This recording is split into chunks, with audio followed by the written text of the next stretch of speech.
తత్క్రతశతంబున కంటే సుతుండు మేలు. అటువంటి క్రతువులు 100 చేయడం కన్నా ఒక్క కొడుకుంటే చాలు. తత్క్రతుశతంబున కంటే సుతుండు మేలు, తత్సుతశతంబున కంటే ఒక సుమృత వాక్యము మేలు చూడగన్. అటువంటి కొడుకులు 100 ఉండడం కన్నా ఒక్క సత్యం మాట్లాడడం గొప్పది. రాజా, ఇప్పటికైనా నిజం చెప్పు. ఎంత ధర్మాన్ని ఆవిష్కరించిందండి మహాతల్లి, ఎంత ధైర్యంగా మాట్లాడింది ఆవిడ. వెలయంగా అశ్వమేధంబులు వేయును ఒక్క సత్యమును ఇరుగడలందు ఇడి తూపగా సత్యము వలన ములుసూపు గౌరవంబు పేర్మిన్. ఒక తక్కెడ తీసుకొచ్చి ఒక త్రాసు, వెలయంగా అశ్వమేధంబులు వేయును, 1000 అశ్వమేధయాగాలు చేస్తే వచ్చేటటువంటి ఫలితాన్ని ఒక తక్కెట్లో పెట్టి, ఒక్క నిజం చెప్పినటువంటి ఫలితాన్ని ఒక తక్కెట్లో పెడితే, ముళ్ళు ఈ రెండిటిలో ఏది గొప్పది అంటే ఒక నిజం వేపుకు ఉరుగుతుందయా రాజా. ఒక నిజం అంత గొప్పది. ఇన్ని యాగాలు చేసి ఏం ఫలితం? ఒక నిజం ఒప్పుకోవడానికి ధైర్యంతో ఒప్పుకో అని. సర్వతీర్థాభిగమనంబు సర్వవేద సమధిగమము సత్యంబుతో సరియుకావు ఎరుగు మెల్ల ధర్మంబులకెందు పెద్దయండ్రు సత్యంబు ధర్మజ్ఞులైన మునులు. అన్ని తీర్థాలలో స్నానం చేసిన ఫలితం, అన్ని వేదాలు చదువుకున్న ఫలితం సత్యం చెప్పడం వల్ల వస్తుంది. కాబట్టి సత్యమేవ జయితే, ఆ సత్యమును ఎవడు పట్టుకున్నాడో వాడు జయాన్ని పొందుతాడు. రాజా, కాబట్టి ఇప్పటికైనా సత్యం పలుకు, నిజం ఒప్పుకో. కాదు, నేను అధర్మం మాట్లాడుతున్నానంటావా? నేనేమి మామూలు స్త్రీని కానయ్యా. మహానుభావుడైనటువంటి విశ్వామిత్రుడికి మేనకకి జన్మించిన దాన్ని. అటువంటి దాన్ని ఒక నిండు సభలోకి వచ్చి ఒక రాజు దగ్గర నిలబడి వీడు నీకు నాకు పుట్టిన కొడుకు అని చెప్పుకోవలసినంత అధార్మికమైన స్థితి నాకు లేదయ్యా. నేను ధర్మంలో నిలబడ్డాను. రాజా, నువ్వు కూడా నా పరిస్థితిని గమనించి మాట్లాడు. ఇంత పెద్ద కుటుంబంలో పుట్టి కణ్వుడి దగ్గర పెరిగిన నేను ఇలా నేరం చేసిన దానిలా నిలబడ్డం బాగుంటుందా? రాజా, సత్యం అంగీకరించు అని అంటే దుష్యంతుడు అన్నాడు, ఏనెట నీవెట సుతుడెట, ఏనెన్నడు తొల్లి చూచి ఎరుగను నిన్ను, మానినుల సత్య వచనులు నా నిట్టుల సత్య భాషణం ఉచితంవే. నేనెవరు, నువ్వెవరు, ఆ పిల్లాడెవరు, అసలు మనం ఎవరికెవరమైనా తెలుసా? ఇలా మాట్లాడచ్చా అబద్ధాలు? చాలా తప్పు, వెళ్ళిపో అన్నాడు. ఆవిడ అసలు ఏం మాట్లాడాలో ఆవిడకి అర్థం కాలేదు. ఆవిడ మనసులో అనుకుంది, తడయక పుట్టిన నాడ తల్లిచే తండ్రిచే విడువంబడిది, ఇప్పుడు పతి చేతను విడువంబడియదనొక్కో, ఉడుపులు వేయునింకేలా ఇప్పాటి నోములు తొల్లి కడగి నోచితిగా కేమియనుచు కండె డెండమున. ఆవిడనుకుంది, పుట్టగానే పసిగుడ్డుగా ఉండగానే మాలినీ నదీ తీరంలో మా అమ్మ వదిలేసింది. తర్వాత తపశ్శక్తిని నాకు అండగా పెట్టి నాన్నగారు వెళ్ళిపోయారు. మహానుభావుడు కణ్వుడు తీసుకొచ్చి పెంచి పెద్ద చేశాడు. అమ్మయ్య, భర్త దొరికాడు కదా, అన్నీ మర్చిపోదాం అనుకున్నాను. ఈయనేమో నువ్వెవరో నాకు తెలియదు వెళ్ళిపో అంటున్నాడు. కాబట్టి పుట్టినప్పటి నుంచి అందరూ విడిచిపెట్టడమే నా యొక్క అదృష్టంలా ఉంది. అవునులే, చిన్న నోములు నోచి పెద్ద ఫలితాలు రమ్మంటే ఎక్కడి నుంచి వస్తాయి? నేనంత పెద్ద నోములు నోసలేదేమో అనుకుంది. అప్పుడు కూడా ఒక్క మాట అనలేదండి ఆవిడ. అని నోట మాట రాక ఆ పిల్లవాడిని తీసుకుని కన్నుల నీరు కారుతూ సభలో నుంచి బయటికి వెళ్ళిపోతాడు. వెంటనే అశరీరవాణి పలికింది పైనుంచి, గొనకొని వీడు నీకును శకుంతలకున్ ప్రియనందనుండు సేకుని భరింపు మీతని శకుంతల సత్యము పల్కే సాధ్వి సద్వినుత మహాపతివ్రత వివేకముతోనని దివ్యవాణిత వినిచ ధరాధినాదునకు విస్మయమందగా తత్సభాసదుల్. ఆకాశవాణంది, గొనకొని వీడు నీకును శకుంతలకున్ ప్రియనందనుండు. రాజా, వాడు నీకు శకుంతలకి పుట్టిన కొడుకు. సేకుని భరింపు మీతని, కొడుకు కాబట్టి వాడిని స్వీకరించి వాడిని పోషించు. శకుంతల సత్యము పలికే, శకుంతల సత్యం పలికింది. సాధ్వి సద్వినుత మహాపతివ్రత వివేకముతోనని, ఇప్పటికైనా వివేకంతో ప్రవర్తించవయా మహాపతివ్రత శకుంతల అని పైనుంచి అశరీరవాణి పలకగానే, ఇంతటి మహారాజు, ఇంత గొప్పవాడు, ఇంతటి ధరణీ మండలాన్ని ఏలుతున్నవాడని మనం అనుకున్నాం.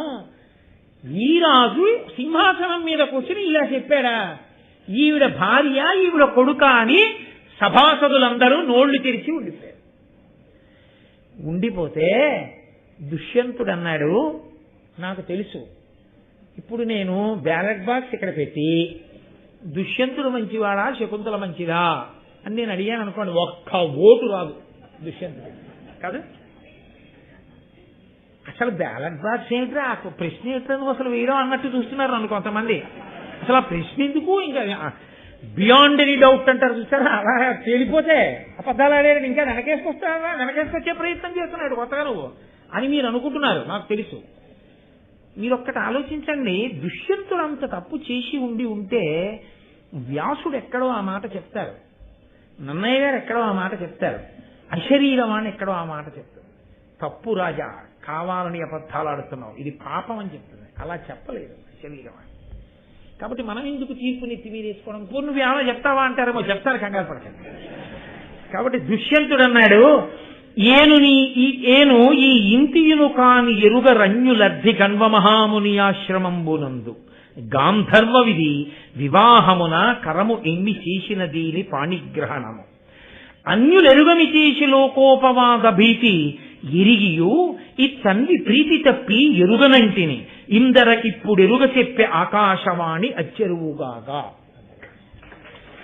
ఆయన అన్నాడు, ఈమెని నేను ఎరుగుదును, ఈమె శకుంతల అన్న విషయం కూడా నాకు తెలుసు, ఈమె పాణిగ్రహణం నేను చేశానన్న విషయం కూడా నాకు తెలుసు, ఇతను నా కొడుకన్న విషయమూ నాకు తెలుసు, ఇతనికి యవ్వరాజ్య పట్టాభిషేకం చేస్తానన్న విషయమూ నాకు తెలుసు.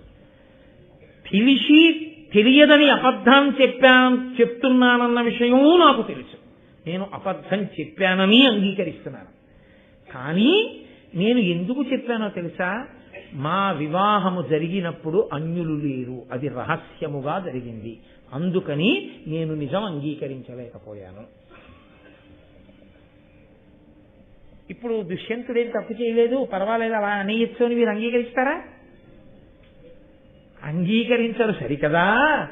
నేను ఈ వేదిక దిగితే ఒప్పుకోరు, చెప్పది ఏమిటో అంటారు కదా. కంగారు పడకండి, నేను మీకు ఆ ధర్మం ఏమిటో చెప్పకపోతే నాకు మాత్రం కడుపు తీపి ఎలా తీరుతుంది. మహారాజులకు ఒక నియమం ఉంటుంది, దక్షిణ నాయకుడు అంటారని నేను మీతో మనవి చేశాను. అనేక మంది భార్యలను స్వీకరిస్తుంటారు, కానీ ఆ భార్యలందరూ కూడా ఎవరు, వాళ్ళ కులం ఏమిటి, వాళ్ళ వంశం ఏమిటి, వాళ్ళ మర్యాద ఏమిటి, వాళ్ళకి ఎంతమంది పిల్లలు పుట్టారు, ఈ విషయాల గురించి రాజ్యమునకు కాని, మంత్రులకు కాని, సేనాపతులకు కాని, ప్రజలకు కాని సంబంధం ఉండదు. ఏ ప్రజలు కూడా పట్టించుకోరు. ఒక్కొక్కరు 365 మంది భార్యలు దశరథ మహారాజు గారికి. మీరు ఇప్పటికీ ఢిల్లీ వెళ్లి చూస్తే జహంగీర్ పాదుషా కోటలో ఆయన ఎదురుగుండా శయనాగారానికి వెడుతూ నిలబడిన చోట ఎదురుగుండా అర్ధచంద్రాకారంలో ఉంటాయి గదులు, దాని నిండా రాణులు ఉండేవారు. ఆయన వెళ్లి నిలబడినప్పుడు అందరూ బయటికి వస్తే ఆయనకి ఎవరు నచ్చితే వాళ్ళని ఇలా అనేవాడు అని మనకు అక్కడికి వెళ్ళినప్పుడు చెప్తారు జహంగీర్ కోటలో. కాబట్టి దక్షిణ నాయకత్వంలో ఉండేవారు రాజులు పూర్వం. దాన్ని ప్రజలు పట్టించుకోరు, అది రాజభోగం అని వదిలేస్తారు. ప్రజలకి, మంత్రులకు, సేనాపతులకు, పురోహితులకు అందరికీ రాజు జవాబుదారీ ఒకే ఒక్క విషయంలో, మహారాజ్ఞి స్థానములో కూర్చునేటటువంటి వ్యక్తి ఎవరుంటుందో ఆమె చరిత్ర ప్రజలకు తెలిసి తీరాలి, దాచి ప్రభువు స్వీకరించరాదు. ఎందుకో తెలుసా అండి, ఆవిడికి పుట్టిన కొడుకు ఉత్తరాధికారి, వాడు సరిగా ఉండకపోతే రాజ్యానికి ఇబ్బందులు వస్తాయి, ప్రజలకు ఇబ్బందులు వస్తాయి.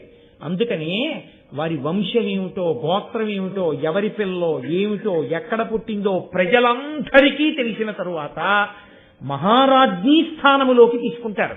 ఆమె రాజుతో పాటు సింహాసనం మీద కూర్చుంటుంది.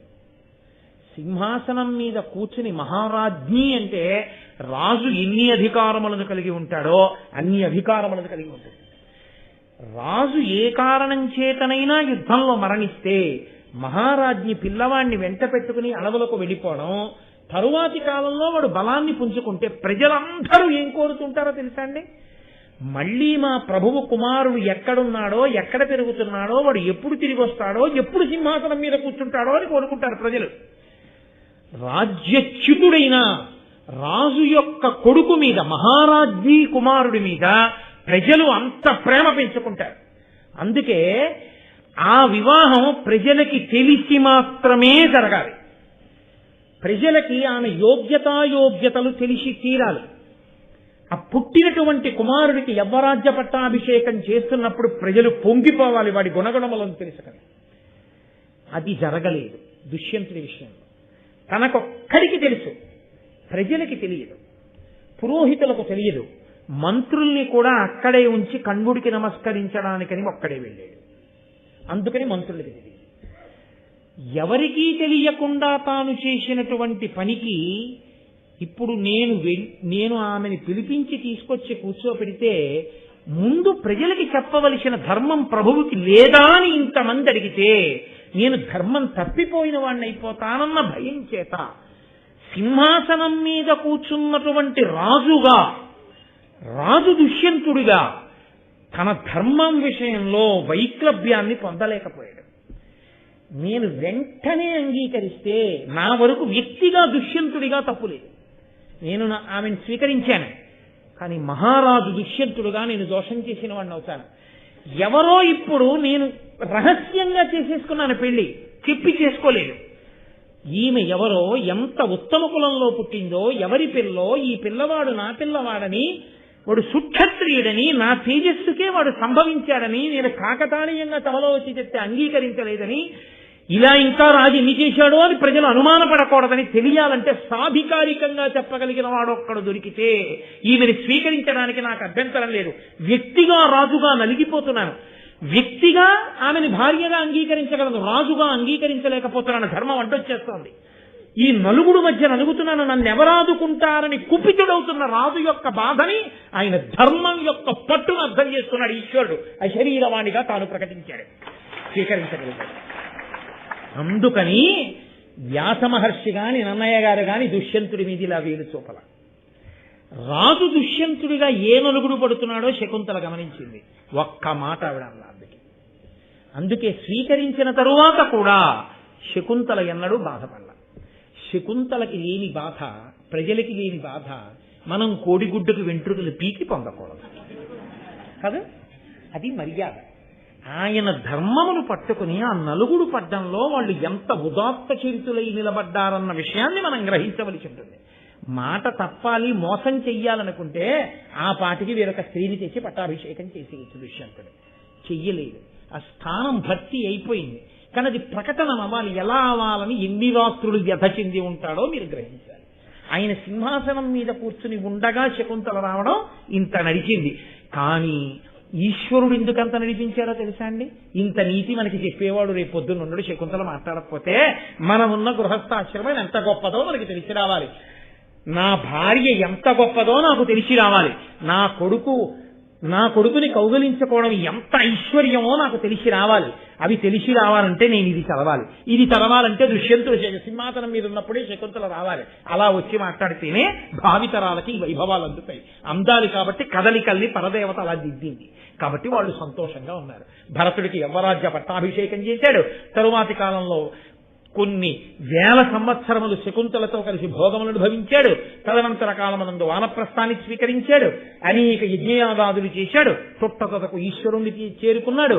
మహానుభావుడైనటువంటి భరతుడు రాజై ఎన్నో అశ్వమేధ యాగములు, వాజపేయములు మొదలైనటువంటి యాగములు చేసి ఆయన యొక్క శక్తి చేత ఆ పురువంశాన్నంతటినీ భరతవంశము అన్న పేరు తేగలిగాడు.